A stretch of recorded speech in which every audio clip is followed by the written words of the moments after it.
Hello and welcome dear friends, स्वागत है आपका mahindraguru.com में। आज हम आपके साथ इस वीडियो के माध्यम से टिप्स एंड ट्रिक्स पर डिस्कशन करेंगे जो कि इंग्लिश के एक बहुत ही इम्पॉर्टेंट चैप्टर नरेशन पर आधारित है। चलिए बात शुरू करते हैं। Direct and indirect speech. Narration का मतलब है नरेट करना, बात को कहना, किसी बात का कथन। किसी भी बात को हम दो अंदाज, दो तरीकों से, दो माध्यम से कह सकते हैं, उसी को हम डायरेक्ट या इनडायरेक्ट स्पीच कहते हैं। जैसा कि आप देख रहे हैं, डायरेक्ट एंड इनडायरेक्ट स्पीच। अब डायरेक्ट स्पीच क्या होती है? जब कोई बंदा, बोलने वाला बंदा, अपनी कही हुई बात अपने ही शब्दों में कहता है तो उसे हम डायरेक्ट स्पीच कहते हैं। लेकिन जब कोई बात, हम किसी की कही हुई बात अपने शब्दों में, अपने जुमलों में कहते हैं और सामने वाले तक पहुंचाते हैं तो वो इनडायरेक्ट स्पीच होती है।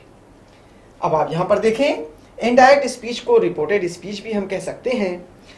एग्जाम्पल आप देखेंगे तो आपको डायरेक्ट और इनडायरेक्ट स्पीच की मीनिंग, उसका अर्थ, उसके मायने बहुत बेहतर समझ में आ जाएंगे। एग्जाम्पल आपके सामने है। Ram said I am very late. Ram कहता है, राम ने कहा मैं आई एम वेरी लेट। ये बात राम ने कही, ये हो गई डायरेक्ट स्पीच। जो राम कहने वाला है उसी ने वो बात कही। इनडायरेक्ट स्पीच का मतलब यह है कि जो बात राम ने कही है, अब उसका ये कथन कोई और कह रहा है। इसका मतलब अब इस बात को हम इनडायरेक्ट तरीके से कहेंगे। जैसा कि एग्जाम्पल आप देख रहे हैं, Ram said that he was very late. यहां पर एक एग्जाम्पल अगर आप इसके साथ ले ले, मान लीजिए ये राम है, ये राम है। राम ने ये बात कही, Ram said I am very late. तो ये बात राम ने कही। अब राम की यही कही हुई बात कोई दूसरा बंदा है जो कह रहा है। तो अब जो दूसरा बंदा राम की कही हुई वही बात कहेगा, जबकि राम ने उस बात को अपने लिए कहा तो कहा आई एम वेरी लेट। तो अब दूसरा बंदा जब राम के लिए कहेगा तो राम ने अपने लिए आई का उपयोग किया, राम ने अपने लिए, क्योंकि ये बात राम ने कही। और यहां दूसरा बंदा है जो ये बात कह रहा है राम के लिए, तो अब वो खुद राम नहीं है, इसलिए वो ऐसे प्रोनाउन का चुनाव करेगा जो राम के लिए इस्तेमाल हो। तो Ram said that he was very late, क्योंकि ये बात इसकी कह रहा है, इसलिए ये आई का इस्तेमाल नहीं कर सकता। चलिए भाई, बात को हम आगे बढ़ाते हैं। ये हुआ उदाहरण, एग्जाम्पल, जिससे आपने आसानी से समझा कि डायरेक्ट इनडायरेक्ट स्पीच का क्या मतलब होता है। अब हम आ जाते हैं उन चेंजेस पे, वो बदलाव कि जब हम एक डायरेक्ट स्पीच से एक इनडायरेक्ट स्पीच को फ्रेम करते हैं तो हम किन किन बदलाव को देखते हैं, किन किन चेंजेस को गौर करते हैं। रूल नंबर 1, पहला रूल क्या कहता है? जब आप डायरेक्ट स्पीच से इनडायरेक्ट स्पीच में बना रहे हो सेंटेंस को, तो याद रखिएगा कि डायरेक्ट स्पीच में यूज होने वाले कॉमा, जो डबल इन्वर्टेड कॉमा भी हो सकते हैं, सिंगल इन्वर्टेड कॉमा भी हो सकते हैं, उन्हें डायरेक्ट स्पीच से हटा दिया जाता है, तब वो इनडायरेक्ट स्पीच तक पहुंचता है। यहां आप देख रहे हैं, he said I am unwell. यहां पर डबल इन्वर्टेड कॉमा का इस्तेमाल हुआ, और double inverted comma direct speech से हटाते हैं तब वो इनडायरेक्ट स्पीच में पहुंचता है। He said that he was। यहां देखिए डबल इन्वर्टेड कॉमा का इस्तेमाल हट गया। तो पहला रूल यह है कि हमें डबल इन्वर्टेड कॉमा या सिंगल इन्वर्टेड कॉमा का इस्तेमाल इनडायरेक्ट स्पीच में नहीं करना है। वो डायरेक्ट स्पीच से जब हटाएंगे तब इनडायरेक्ट स्पीच पर पहुंचेंगे। ये हो गया पहला रूल। दूसरा रूल क्या कहता है? दूसरा रूल यह कहता है कि अगर आपके सेंटेंस में दिया हुआ रिपोर्टिंग वर्ब प्रेजेंट टेंस में या फिर फ्यूचर टेंस में दिया गया हो, तो आप अपने रिपोर्टेड स्पीच में दिए गए सेंटेंस के आने वाले टेंस में कोई बदलाव नहीं करते। अब आप थोड़ा सा सोच रहे होंगे कि ये रिपोर्टिंग वर्ब और रिपोर्टेड वर्ब क्या है। याद रखिए, डबल इन्वर्टेड कॉमा के बाहर जो वर्ब दिया जाता है उसे हम रिपोर्टिंग वर्ब कहते हैं। ये आपका रिपोर्टिंग वर्ब है। ये सेज यूज हुआ प्रेजेंट टेंस में है, ये विल से यूज हुआ ये फ्यूचर टेंस में, इसे कहते हैं हम रिपोर्टिंग वर्ब। और रिपोर्टेड वर्ब क्या होता है? रिपोर्टेड स्पीच क्या होती है? रिपोर्टेड। आप इससे याद रखें, ये जो डबल इन्वर्टेड कॉमा है, जब भी आप डबल इन्वर्टेड कॉमा के अंदर वाली बात करें तो उसे हमेशा हमेशा रिपोर्टेड बोला जाता है। और जब भी आप अपने मुंह से रिपोर्टेड शब्द का इस्तेमाल करें तो इस तरह के इंडिकेशन और इशारे का यूज करें। ये आपके लिए बहुत उपयोगी होगा इस बात को याद रखने में कि रिपोर्टेड वर्ब या रिपोर्टेड स्पीच क्या है। जब भी आप बोले रिपोर्टेड वर्ब, रिपोर्टेड स्पीच, इससे आपको याद रहेगा, इस इंडिकेशन के साथ कि हम जिस सेंटेंस की, जिस टेंस की, जिस पार्ट की बात कर रहे हैं वो डबल इन्वर्टेड कॉमा के अंदर है, फिर वो रिपोर्टेड स्पीच होगी या रिपोर्टेड वर्ब होगा। तो यहां आपसे रूल ये कह रहा है कि जब आपकी रिपोर्टिंग स्पीच प्रेजेंट या फ्यूचर में होती है तो आपके रिपोर्टेड वर्ब पर कोई फर्क नहीं पड़ता, वो ऐसा ही रहता है। यहां भी कम्स था और यहां पर भी कम्स आया। एग्जांपल देखिए, she says Ram comes late, she says dad. भाई डैड का इस्तेमाल जरूर किया जाता है, डैड इस सेंटेंस को जोड़ता है, राम कम्स लेट। और फिर direct speech, she will say Ram comes late, she will say, चूंकि ये रिपोर्टिंग वर्ब फ्यूचर में है इसलिए उसके अनुसार हम चेंज करेंगे, डैड का इस्तेमाल करेंगे, डबल इन्वर्टेड कॉमा को हटा देंगे और कोई बदलाव उसके टेंस में नहीं आएगा। यहां पर भी कम्स है और यहां पर भी कम्स का यूज हो रहा है। तो इस तरह से आपने देखा, बात को हम आगे बढ़ाते हैं। अब आ जाते हैं एक नए रूल पर, रूल नंबर 3, और ये बहुत ही महत्वपूर्ण रूल है। देखिए, अब यहां पर बताया जा रहा है कि changes in tense when reporting verb works in past. Reporting verb कौन सा वर्ब? ये वाला। कौन सा वर्ब? जो डबल इन्वर्टेड कॉमा के बाहर है। कौन सा वर्ब? जो डबल इन्वर्टेड कॉमा के बाहर है, वो आपका रिपोर्टिंग वर्ब है। जब रिपोर्टिंग वर्ब आपका पास्ट में दिया गया हो तो आपके सामने इस तरह से आपके टेंस पर बदलाव आते हैं। और अब हम उन्हें देखते हैं। अब कैसे बदलाव करना है आप और कीजिए। सिंपल प्रेजेंट के सेंटेंस को हम सिंपल पास्ट में बदल देते हैं। यानी कि रिपोर्टेड स्पीच में अगर सिंपल प्रेजेंट का टेंस यूज हो रहा है तो उसे हम सिंपल पास्ट में बदल देते हैं। Example, she said Ram comes late. ये कम्स लेट सिंपल प्रेजेंट का एग्जांपल हो गया, इसे हम सिंपल पास्ट में बदलेंगे। इसका मतलब she said that Ram came late. Comes simple present का एग्जांपल और केम सेकंड फॉर्म जो सिंपल पास्ट में यूज होती है। बात को आगे बढ़ाते हैं। प्रेजेंट कॉन्टिन्यूअस को हम पास्ट कॉन्टिन्यूअस में बदल देते हैं। प्रेजेंट कॉन्टिन्यूअस आप देखें, she said, reporting verb past में है तभी तो बदलाव कर रहे हैं हम। तो बदलाव क्या आएगा? अगर आपका रिपोर्टेड वर्ब प्रेजेंट कॉन्टिन्यूअस में है तो उसे हम पास्ट कॉन्टिन्यूअस में बदलते हैं। Is coming, Ram is coming, subject के साथ इज वर्ब की आईएनजी फॉर्म, इसका मतलब ये प्रेजेंट कॉन्टिन्यूअस में है। और जब वो प्रेजेंट कॉन्टिन्यूअस में है तो हमें बदलाव कैसे करना है? उसे पास्ट कॉन्टिन्यूअस में ले जाके बदल देना है।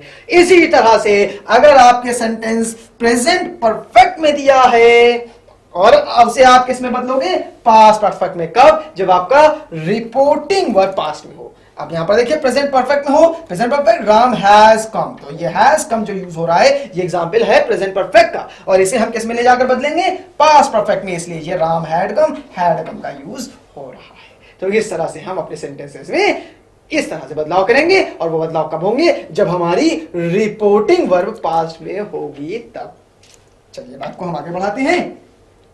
अब और क्या बदलाव करना है? प्रेजेंट परफेक्ट कॉन्टिन्यूअस अगर आपका सेंटेंस में दिया गया है तो उसे हम किस में ले जाकर बदल देंगे? पास्ट परफेक्ट कॉन्टिन्यूअस में बदल देंगे। और ये बदलाव कब होना है? याद रखिएगा, ये बदलाव हम तभी करेंगे जब हमारा रिपोर्टिंग वर्ब पास्ट में दिया गया होगा। जी हाँ, ये देखिए सेट है। अब यहां पर सेंटेंस है, I have been living. I have been living जो कि प्रेजेंट परफेक्ट कॉन्टिन्यूअस का एग्जांपल है। इसे हमें किस में ले जाना है? पास्ट परफेक्ट कॉन्टिन्यूअस में। इसलिए चेंजेस किस तरह से करेंगे? ही हैड बीन लिविंग, यहां हैड का एग्जांपल। इसी तरह से बदलाव और किस तरह से करेंगे? जब हमारा सेंटेंस सिंपल पास्ट में दिया गया होगा तो उसे हम पास्ट परफेक्ट में बदल देंगे। एग्जांपल आपके सामने है, he wrote a letter. Subject के बाद वर्ब की सेकंड फॉर्म आ जाए तो ये सिंपल पास्ट का उदाहरण होता है और उसे हमें किस में बदल देना है? पास्ट परफेक्ट में बदल देना है। Ram said that he wrote a letter, Ram said that he had written a letter. Subject के बाद वर्ब की सेकंड फॉर्म आना सिंपल पास्ट का उदाहरण है। और पास्ट परफेक्ट का एग्जांपल है कि सब्जेक्ट के बाद हेल्पिंग वर्ब के तौर पे हैड का एग्जांपल की मदद लेंगे, हैड हेल्पिंग वर्ब का यूज करेंगे और वर्ब की थर्ड फॉर्म का इस्तेमाल करेंगे। इस तरह से ये बदलाव आएगा। और बात आई पास्ट कॉन्टिन्यूअस की कि जब सेंटेंस आपका पास्ट कॉन्टिन्यूअस में दिया गया हो तो उसे किस में बदल देंगे? उसे हम बदलेंगे पास्ट परफेक्ट कॉन्टिन्यूअस में। जी हाँ, आप यहां पर देखें, रिपोर्टिंग वर्ब आपकी पास्ट में है और रिपोर्टेड स्पीच आपका they were playing. They were playing यानी पास्ट कॉन्टिन्यूअस का एग्जांपल इस्तेमाल हो रहा है और चेंज किसमें किया? They had been playing.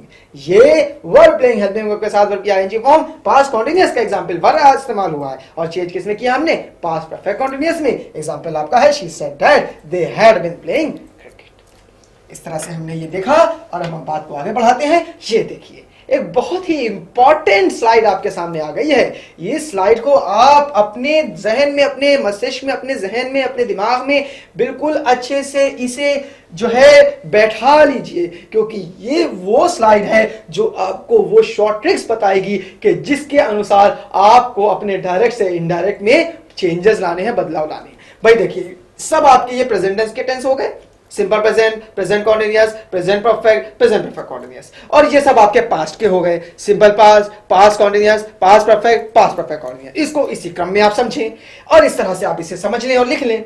फिर उसके बाद बदलाव करना है, तो जैसा कि आपके सामने ये एरोस दिखाए गए हैं, इन्हीं के अनुसार आप अपना बदलाव करें।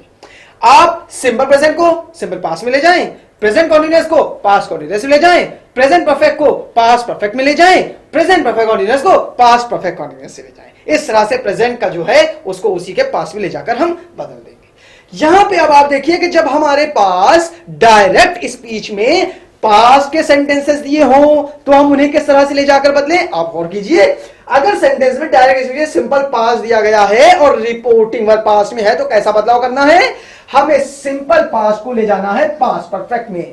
ये देखिए, एक स्टेप छोड़ निकला, सिंपल पास्ट को ले जाना है पास्ट परफेक्ट में और पास्ट कॉन्टिन्यूअस को ले जाना है पास्ट परफेक्ट कॉन्टिन्यूअस। इसके बाद ये एरो बता रहे हैं, ये एरो इस तरह से इंडिकेट कर रहा है और ये एरो इस तरह से।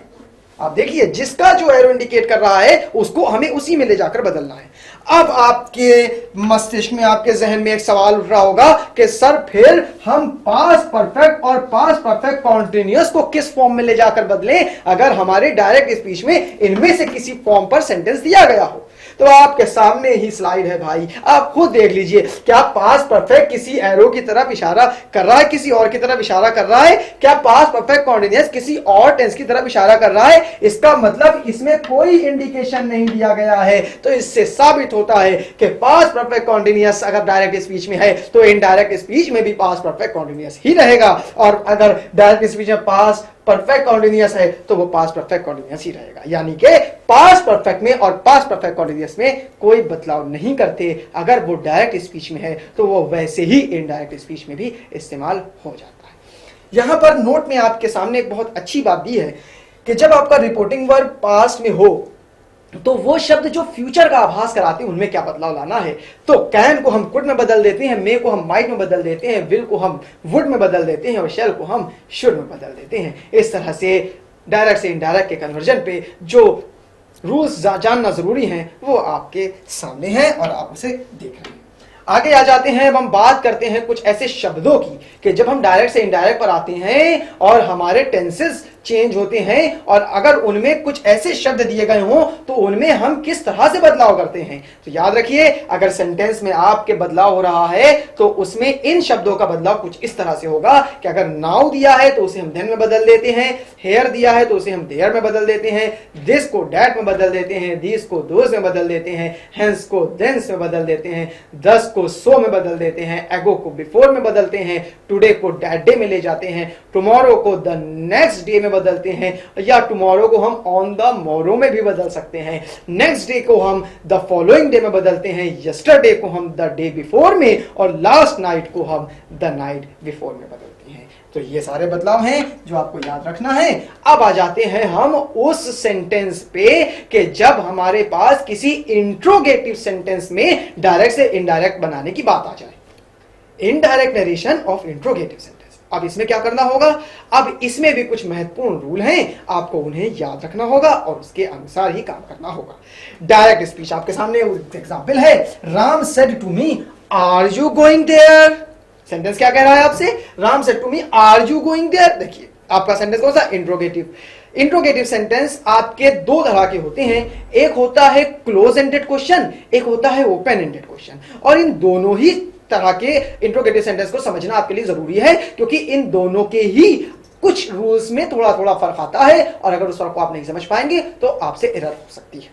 तो अभी हम बात जिस पे कर रहे हैं वो आपका आर यू गोइंग देयर है, ये आपका क्लोज एंडेड क्वेश्चन है। क्लोज एंडेड क्वेश्चन की पहचान दो होती है। पहली तो ये कि वो क्वेश्चन के जो हेल्पिंग वर्ब के माध्यम से क्वेश्चन बना हो उसे हम क्लोज एंडेड क्वेश्चन कहते हैं, क्योंकि इस पर जो आंसर आता है वो यस और नो में आता है। यही दूसरी हिंट है कि जिस सवाल के जवाब पे आप यस और नो में ही बात कर दो उसे हम क्लोज एंडेड क्वेश्चन कहते हैं। और ओपन एंडेड क्वेश्चन हम उन्हें कहते हैं कि जिसमें हम इंट्रोगेटिव क्वेश्चन पे WH वाले शब्दों का भी इस्तेमाल कर रहे हो, व्हाट, हु, हुम एटसेट्रा, उसे हम ओपन एंडेड कहते हैं। तो अभी हमारे सामने जो चीज है वो एग्जाम्पल, वो उदाहरण आपका क्लोज एंडेड क्वेश्चन पे आधारित है। तो अभी हम देखते हैं कि इस पे क्या रूल्स हैं जो हमें फॉलो करना है ताकि हम डायरेक्ट से इनडायरेक्ट पर आ जाएं। रूल्स आपके सामने जो है वो कह रहे हैं से को हम बदलाव करते हैं आस्क में, वंडर में या इंक्वायर में, वो टेंस के अकॉर्डिंग ही फर्क पड़ता है। अगर हम इसकी पास्ट फॉर्म लेंगे तो इनकी भी फास्ट फॉर्म का हम इस्तेमाल कर सकते हैं। B second rule, rule number 2 क्या कह रहा है? क्लोज एंडेड क्वेश्चन जैसा कि आपके सामने है, इफ और वेदर का इस्तेमाल हम करते हैं रिपोर्टेड स्पीच में। याद रखिए इंडिकेशन, जब भी हम रिपोर्टेड स्पीच को बात करेंगे तो आपको ये चीज याद रखनी है। इससे आप याद रख सकते हो कि रिपोर्टेड स्पीच उसे कहते हैं जो डबल इन्वर्टेड कॉमा के अंदर होती है। तो यहां पर कह रहे हैं इफ और वेदर का इस्तेमाल करते हैं हम इनडायरेक्ट स्पीच में रिपोर्टेड स्पीच के पहले। अब आप यहां पर देखिए, राम आज में इफ और whether I was going there, इस तरह से यहां टेंस में वही बदलाव आया। और आपने देखा कि अभी तक आपने जो सेंटेंसेस पहले देखे उसमें जब भी हमने आपके रिपोर्टिंग वाले स्पीच को रिपोर्टेड स्पीच से जोड़ा है तो डैट का इस्तेमाल किया है। यह चीज याद रखिएगा कि इंट्रोगेटिव स्टेटमेंट पे हमें डैट का इस्तेमाल नहीं करना है। याद रखिएगा, क्लोज एंडेड क्वेश्चन को जोड़ने के लिए जिस शब्द का इस्तेमाल करना होता है वो या तो इफ होगा या फिर वेदर होगा, दोनों में से किसी एक का ही इस्तेमाल आपको करना है।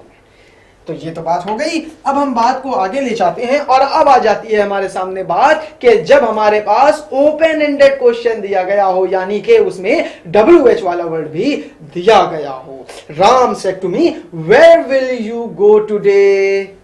रूल क्या कहते हैं? जैसा कि आपने पहला रूल देखा कि से को हम उसी के अनुसार आस्क, वंडर या इंक्वायर में बदल देंगे। पास्ट में दिया है तो फिर ये पास्ट में है तो ये भी पास्ट में चला जाएगा। आप एग्जांपल देखिए, ओपन एंडेड क्वेश्चन में नो कंजंक्शन इज यूज्ड। जी हाँ, अब तो इसमें कोई कंजंक्शन का इस्तेमाल नहीं करना है। इसका मतलब आपका डैट भी इस्तेमाल नहीं होगा, आपका इफ भी इस्तेमाल नहीं होगा, आपका वेदर भी इस्तेमाल नहीं होगा। तो फिर आप कहेंगे सर अभी इंट्रोगेटिव में तो हमने इफ और वेदर इस्तेमाल किया था। याद रखिएगा, इफ और वेदर का इस्तेमाल हम सिर्फ और सिर्फ कौन से सेंटेंस में कर सकते हैं? जो क्लोज एंडेड क्वेश्चंस होते हैं इंट्रोगेटिव के, उसमें इफ और वेदर का इस्तेमाल करते हैं। और जो ओपन एंडेड क्वेश्चंस होते हैं जिसमें WH वाला वर्ड लगा होता है, तो ये WH वाला वर्ड खुद ही अपने आप को उस जगह पे इस्तेमाल करता है जहां कंजंक्शन का इस्तेमाल करना चाहिए। इसलिए इसमें हम किसी कंजंक्शन का इस्तेमाल नहीं करते हैं। आप देखिए, reported speech is framed as an assertive sentence. और ये भी बात याद रखनी है, तीसरा रूल, कि रिपोर्टेड स्पीच यानी जब आप डायरेक्ट से इनडायरेक्ट पे आ रहे होंगे तो आपको ये याद रखना है कि आप यहां तो इंट्रोगेटिव में बात कर रहे हो, यहां आप इंट्रोगेटिव में बात करेंगे, ठीक है, लेकिन ये मत भूलिएगा कि आप कहीं यहां भी इंट्रोगेटिव में बात ना करने लगे। जी नहीं, यहां आपको सेंटेंस असर्टिव में ले जाना है। यहां पर क्वेश्चन की तरह बात हुई है लेकिन यहां पर आपको इंट्रोगेटिव वाली सेंटेंस में नहीं बात करनी है, इसलिए असर्टिव सेंटेंस में ले जाना है। असर्टिव सेंटेंस से देखिए यहां पर लिया है कि it means verb plus subject is change into subject plus verb. अब यहां पर जरा इस चीज को गौर कर लीजिए, सब्जेक्ट वर्ब प्लस सब्जेक्ट को हम सब्जेक्ट प्लस वर्ब में कैसे बदल रहे हैं। अब आप यहां पे आइए, ये दिया हुआ है विल। विल क्या है आपका? Verb plus subject. तो विल आपका वर्ब की तरह काम करना, भाई हेल्पिंग वर्ब है तो वर्ब हुआ, और यू आपका सब्जेक्ट है तो वर्ब प्लस सब्जेक्ट आपका दिया होगा डायरेक्ट नरेशन में।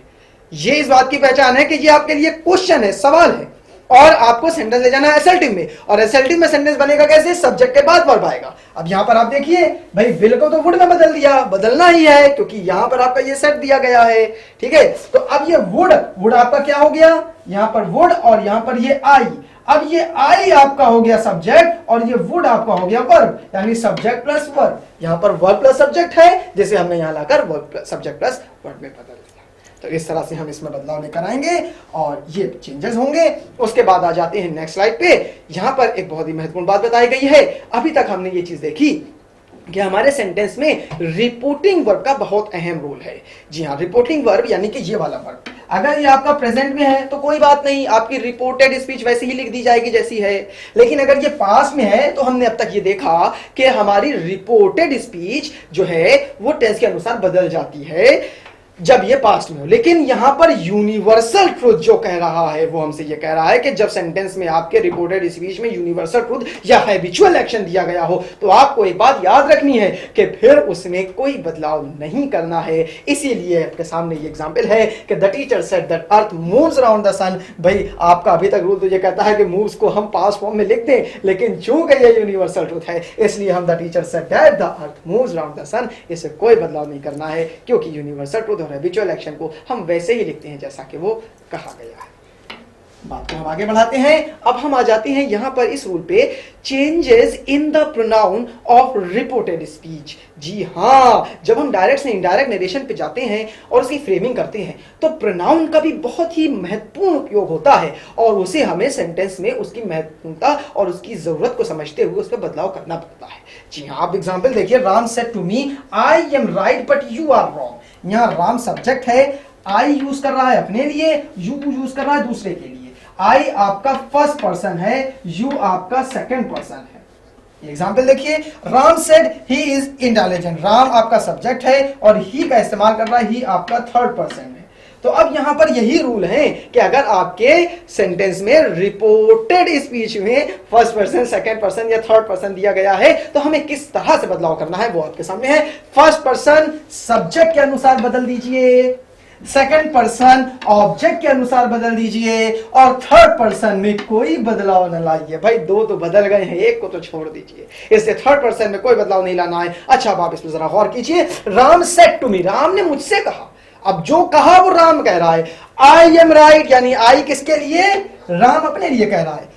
आई राम के right, Ram said to me I am right but you are wrong, तो मुझसे कहा तो यू सेकंड पर्सन हो गया ये। अब हम आए इनडायरेक्ट पे, तो बदलाव कैसा करना है? राम ने अपने लिए आई कहा तो इसका मतलब ये फर्स्ट पर्सन है तो ये सब्जेक्ट के अनुसार चेंज होगा। जब राम ने अपने लिए आई कहा है और यही बात कोई दूसरा कहे जो राम ने कही है तो अब उसके लिए वो आई तो कहेगा नहीं, तो राम को वो किस प्रोनाउन से बुलाएगा? तो इसके अनुसार कि आई सब्जेक्ट अनुसार चेंज होगा, इसमें ही का इस्तेमाल होगा। राम सेड टू मी, मुझसे कहा है और अब यही बात मैं कह रहा हूं तो मैं अपने लिए आई कहूंगा और राम के लिए सब्जेक्ट अनुसार ही कहूंगा। इसीलिए यहां पर सेकंड पर्सन जो कि आपके ऑब्जेक्ट के अनुसार, देखिए लिखा है सेकंड पर्सन ऑब्जेक्ट के अनुसार, ऑब्जेक्ट है मी, सेकंड पर्सन है यू, तो अब यू जो है वो मी के अकॉर्डिंग चेंज होगा और अब मैं ही बात कह रहा हूं तो फिर मैं अपने अकॉर्डिंग बात कहूंगा, तो यहां पर ये जो आई है ये मी के अकॉर्डिंग इस्तेमाल हो जाएगा।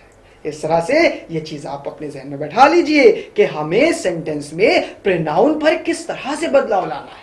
जी हाँ, अब हम बात को आगे बढ़ाते हैं और आ जाते हैं इस वाले रूल पर। Ram said he is intelligent, he आपका थर्ड पर्सन है, भाई आई आपका फर्स्ट पर्सन, यू आपका सेकंड पर्सन, ही आपका थर्ड पर्सन, ही शी। अब इसी के प्रोनाउन पे चले जाइए तो वी आपका फर्स्ट पर्सन प्लूरल में, यू आपका प्लूरल में भी सेकंड पर्सन और ही शी के लिए दे आपका थर्ड पर्सन। तो यहां पर बात हो रही है कि थर्ड पर्सन हो तो क्या करना है? लिखा है नो चेंज।